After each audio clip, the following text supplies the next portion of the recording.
Well, the weekend is continuing on. So today we're going to be reviewing ChocoPro 272 with three matches involved as a singles match, a tag team match, and of course, a three-way match. Then of course we're going to be continuing with more with New Japan Pro Wrestling, but this time we're going to be focusing more on the World Tag League matches. So we're going to see who is still on top, who's at the bottom, and so on and so on. Of course, a very interesting episode by NWA with the Revolution Rumble, which is run by Wildcat Sports, which is a promotion run by Hawks Ari, Luke, and PJ Hawks in their native city of New Orleans. Has a very interesting set of rules I never heard of. I have to say, if you guys haven't seen it, go watch it. But also, we got the latest start of the new tour by New Japan Strong with Detonation with three amazing matches, featuring, of course, the main event, Juice Robinson versus Blake Christian. That's going to be awesome to watch. And of course, we cannot forget what's been going on in the world of pro wrestling, so we got some news updates to share with everyone. So, let's get ready for another episode of Deleted WrestleZone.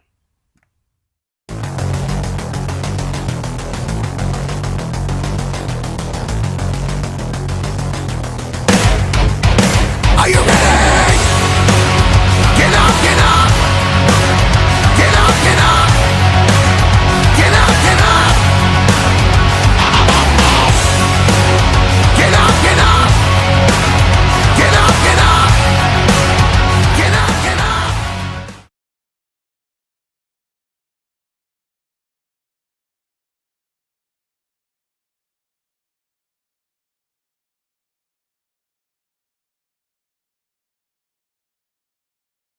Welcome everybody to Deleted WrestleZone, all things that is pro wrestling with AEW, NXT, New Japan Pro Wrestling, Impact Wrestling, the National Wrestling Alliance, various promotions, wrestlers, matches, and championships. I am your host, Gerard here. So, let's begin with ChocoPro 272. This is the latest one they do. On to make a note here, Mei Suruga is not involved in this particular event. I'm not sure if she has come back from her that she did an event in Singapore. It's still undetermined, but we'll see. But, but the rest of the event was amazing. Let's just enjoy watching it. Our first match is singles action. We got Shin Suzuki taking on Chris Brooks. Now, we all know how Chris Brooks is. He's a bit of a cocky SOB. You know, he doesn't take Shin Suzuki seriously because A, he's short, and B, he he considers him like the lowdom part of the totem pole, and I think that's what it is. But Shin Suzuki is always up to the task. Now, keep in mind, Suzuki did have a great match with Balanaki, and he could hang with a guy like him. So, what makes Chris Brooks think that he couldn't? Well, he did show them a lot what he was looking on, but however, it was Chris Brooks with the pinfall onto Suzuki to pick up the win. But I'm sure Shin Suzuki will overcome it down in the future. Next match, we have a three-way. We have Sayaka Obihiro, Chon Shiru, and coming from Pure J, Akari. Now, if you guys aren't familiar with Akari, she is one of the top wrestlers in Pure J, and she's also foreign from that promotion. Originally, she's from Chile, and that's pretty much what you know of. But she has appeared on this promotion on certain occasions. But this was a very interesting, fun, dynamic match. However, um, I wasn't sure how this was gonna go because Sayaka Obihiro, she's a bit of a firecracker, but there are times that she cannot pick up the execute the match. Chonchito, he always finds a way since he is the master of kung fu or whatever. But Akari, she is. But in this case, Akari had Sayaka Obihiro right where she wanted her at the end, but it was Chonchito who pulled her away and did the job for himself when he pulled a stomp on the abdomen to Sayaka Obihiro that allowed him to pick up the win. Now, our next match, we have our main event, this tag team match. We have Sayaka teaming up with Chi Koshikawa to take on Kanelka, once again pretending to be May, teaming up with another PRJ wrestler, Leon. Now, if you guys are familiar with Leon, she is also one of the top wrestlers. I think she has been one of the top champions before.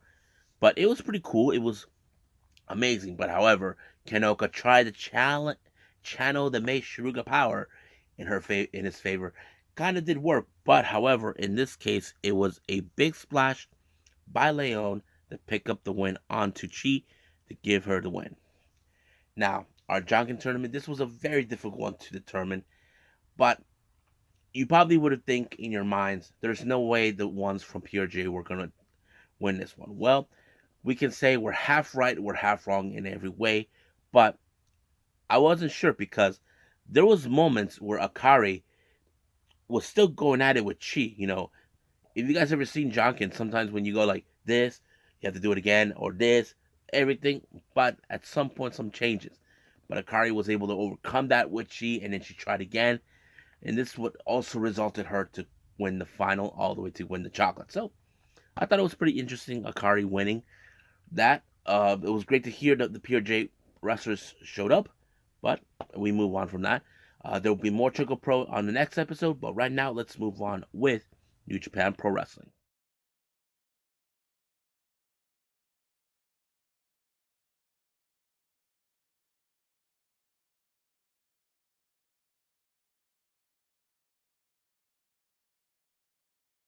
Okay, New Japan Pro Wrestling.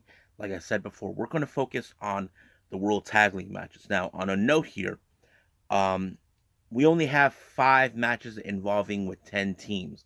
However, due to the circumstances surrounding tragic the passing of Chase Owens' family member, he had to leave Japan and head back home to the States to be with his family. It's still unclear whether the matches that he and Fale were involved are remaining to fall will be forfeited or anything, but I don't know. So, but like the old saying goes, they need to keep moving forward. So we ended up with 4 matches, but I think these are ones you definitely gotta enjoy.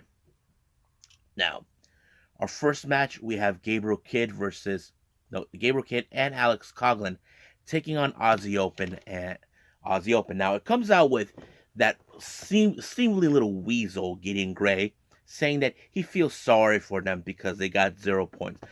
The only reason he showed up is because the previous match they had Aussie Open, they lost humiliation to Lij.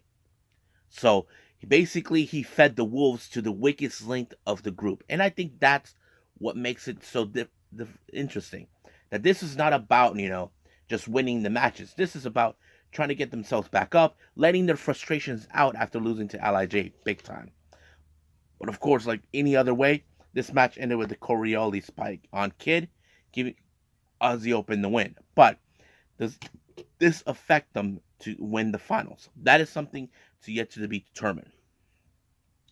Our next match, we have the other members of the United Empire, Great Khan and the Great Khan and Aaron Henare taking on Bishamon. Now, keep in mind, Bishamon has some history with Great Khan before, along with Jeff Cobb. Since Jeff Cobb is unavailable due to having an injury, this kind of makes it okay. They're going to deal with Great Khan one way or the other because if you guys remember, the last time they beat them for their titles, but now they get a little bit of retribution. And I think this was a pretty good match, but it was the Shota onto Henare that allowed for Bishamon to pick up the good win. Now, our next match, this is once again the House of Torture with Yujiro Takahashi and Evil taking on Suzuki-gun's Lance Archer and Minoru Suzuki. Now, you know how House of Torture are. They like to cut corners. They like to cheat. Even when the referee's out, here comes the other members who are not involved in the match. They just get involved. But, however, because of this thing, it was, of course, a House of Torture were able to pick up the win. But that doesn't end there. Suzuki doesn't like to be cheated on when it comes to matches, so he started running. And the person who really messed things up for him is Sho. Sho, if I were you, I would hide from Suzuki forever before he gets to you. Now, House of Torture may have won the way through, but don't count out Suzuki. He never forgets the humiliation he suffered. He will come back after those people. And trust me, it's not going to be pretty. Now, our main event, we have the Bebop Tag Team, Toru Yano and Hiroshi Tanahashi taking on LIJ Sanada and Tetsuya Naito. It seems now that LIJ are now trying to get back on top to make it to the finals. Now, keep in mind, I mentioned this before. Tetsuya Naito is trying to find a way to guarantee a spot to go to Wrestle Kingdom, something that has been denied to him twice. One during the G1 Climax, and two, hopefully to beat Will Ospreay for the WTL United States title. That is something we definitely gotta pay attention to. But it was a pretty good match. It was real fun. But however, it was of course the Destino onto Yano by Naito that gave them the win. So basically, we could see LIJ catch up, but if there's any possibilities of them to make it to the finals, that is something we gotta pay attention. So I think that's pretty much it with New Japan. Let's move on with NWA USA.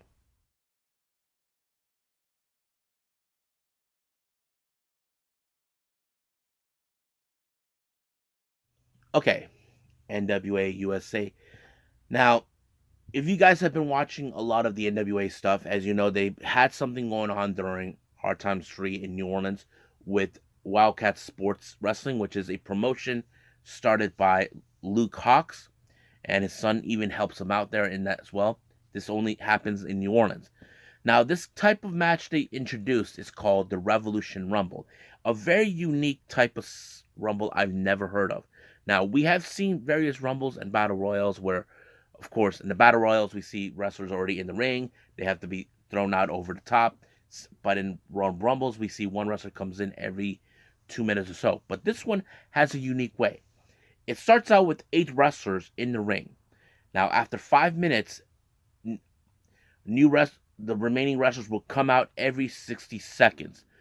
Now, until they reach the final 2 wrestlers, it was going to restart back into a traditional wrestling match, where, of course, you win by pinfall or submission, which is very interesting and unique. So basically, there were a lot of people. We saw wrestlers that from this promotion. Now, who did they win?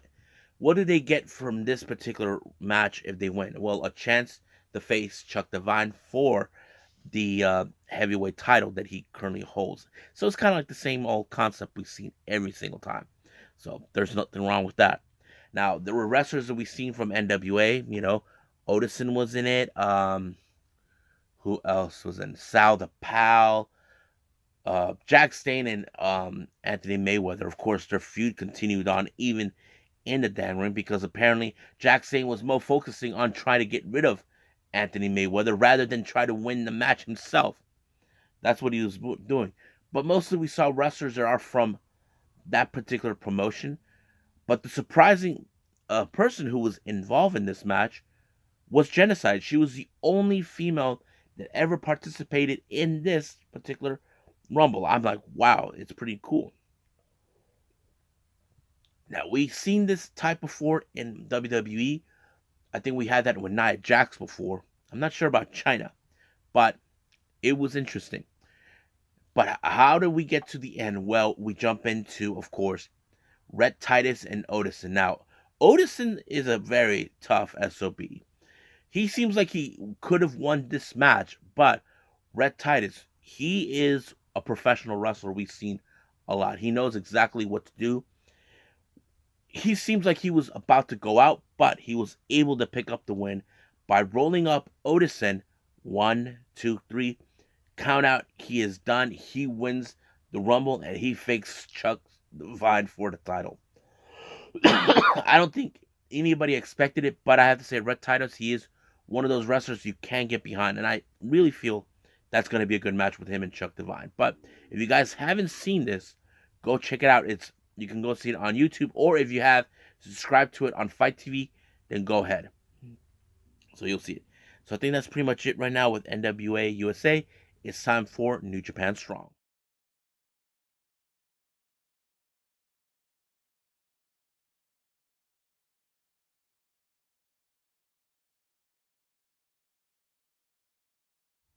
Okay, New Japan Strong, week 1 of the Detonation tour. Now, it had an interesting opener. Of course, it starts with Ian Riccaboni and Alex Kozlov talking. However, Blake Christian comes out, give his reasons why he did what he did, attacking Juice Robinson last week. This was only payback for what he did the last time, costing him a tag team match that was involved with the Bullet Club. So this is more of a payback type. So that pretty sets it all. So that's going to be our main event. Now, our first match, we have these guys coming all the way from Mexico, especially from CML.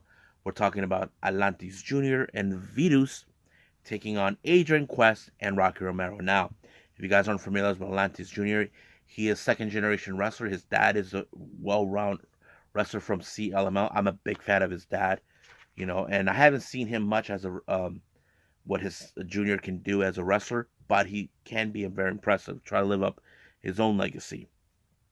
But they had to face against a good team. Now, the commentators, they mentioned that there's some bit of a rivalry between both Rocky and Virus, where Rocky defeated him once before years ago. So that kind of like the old feud came back and reignited. And I think we all can picture that was going to end up where who's going to walk out at top. Will Virus get his payback against Rocky, or Rocky will once again prevail and overcome him once again for a second time? And I thought it was pretty cool, but it was interesting that none of Rocky's usual tricks were able to overcome it, but he used a different type of method. He used the inside cradle to pin Virus to give him the win. But right at the end, Virus and Rocky show some respect, knowing that they have done something cool, and it was really fun. Now, our next match, we have Danny Limelight and versus Homicide. Now, a couple of weeks ago, Homicide was in a match against Tom Lawler. Danny Limelight, who is friends with Homicide, decided to save Tom Lawler from Homicide from using a fork and all this other stuff. So basically, it's more like, hey, little brother, you betrayed me like this, huh? Well, you're going to answer for it. So that kind of sits into the whole thing. Now, Danny Limelight has been having great success with Team Filthy ever since then. Now, keep in mind, Danny Limelight was a member of LAX for a while, but now it kind of fits into, now he's with a real team that are well deserved. I have to say, Homicide pulled off every stop possible, but it was the cop killer that kind of sealed the deal for him to end it with Danny Limelight. Now, when we thought it was over with Homicide winning, he decided he's going to punish him even further. But out of the blue, here comes Bobby Fish, who we haven't seen for quite some time, who just came back from Dubai from his first ever boxing match, attacks Homicide. And it appears that Tom Lawler called Bobby Fish for a favor. Now, some of you may ask, what is between these two? Well, it turns out that it was Tom Lawler who trained both Kyle O'Reilly and Bobby Fish when they were on the hunt for the tag titles against the Young Bucks. So it would make sense that they would reunite. But there is a strong connection with these two teams. That's how it goes. Now, our next interview we have from Emily May, where she talks with the Motor City Machine Guns. Motor City Machine Guns are well aware that their number one contenders are Stray Dog Army, consisting of Barrett Brown and Misterioso. So, the only question is, can they try to deprive Motor City Machine Guns of the strong openweight tag team titles? Well, we just have to wait to see when that day comes. Now, our main event, we have Blake Christian versus Juice Robinson. This match was absolutely brutal. Now, Blake Christian was being methodical about trying to eliminate the left hand of Juice Robinson, which was his main weapon that he normally uses when he knocks out his opponents. I have to say, Blake Christian really played smart on this one. Tried to outsmart Juice Robinson in every aspect. Now, the obvious question is, could he defeat a guy like Juice Robinson? Remember, he left Ren Narita bloody, but he lost that match completely. But when we thought that Blake Christian had Juice Robinson right where he wanted, somehow Juice reversed the roll up, but he was close to the ropes. The ref didn't see it. Juice uses the ropes in order to win the match. That's a highway robbery match, but of course, Juice Robinson had no other choice but to try to use it in order to pick up the win. But you know, if Blake Christian is smart, he's probably not going to let this one go no matter what. But we will see in the upcoming weeks how this is going to go down. So I think that's pretty much it with New Japan Strong. So let's go with some news updates.